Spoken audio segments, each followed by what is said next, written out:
Alec woke up at exactly 9 a.m. His brown eyes burst open in anticipation, for today was the day Orlando, his boyfriend of 6 months, was returning home from a 3-day work trip. In that 6-month span, this was probably the fourth time that Alec spent the night alone in his own bed, away from Orlando. 7 more hours, Alec sighed out loud, counting down the hours till the love of his life was back in. How he missed his adorable 22-year-old innocent-looking face.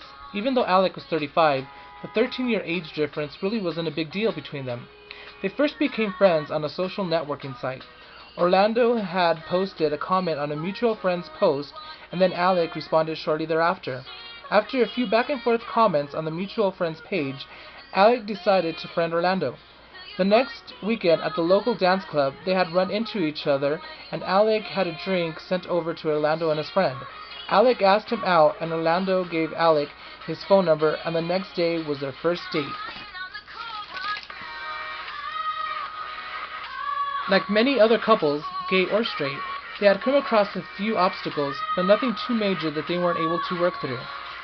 7 hours later, and an extremely long day, the time had come for Alec to drive over and pick Orlando up from his work. As soon as the door opened, Alec couldn't mistake Orlando's 6'1", 300-pound frame walking through the double doors.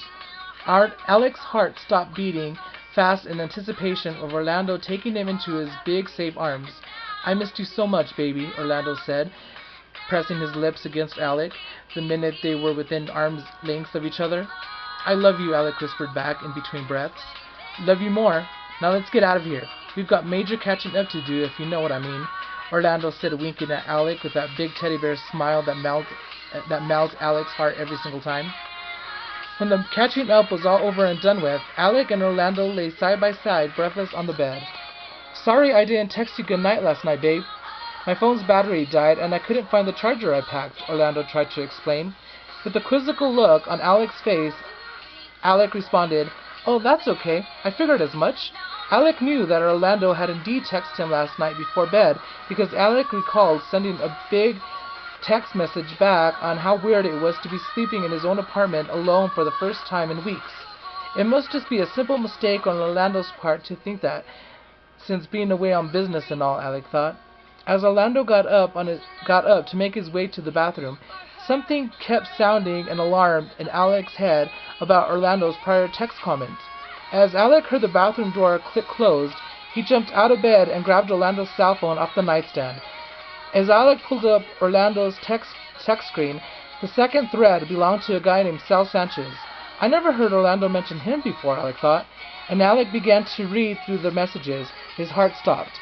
Orlando had typed, "I can practically feel you inside me now, stud."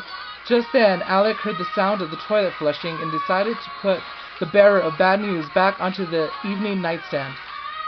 "I'm starving. How about that Italian restaurant with the incredible Moscato?" Alec suggested. "For sure. Let me get ready," Alec replied, slipping a t-shirt on while tucking what he had just read on Orlando's phone to the back of his mind.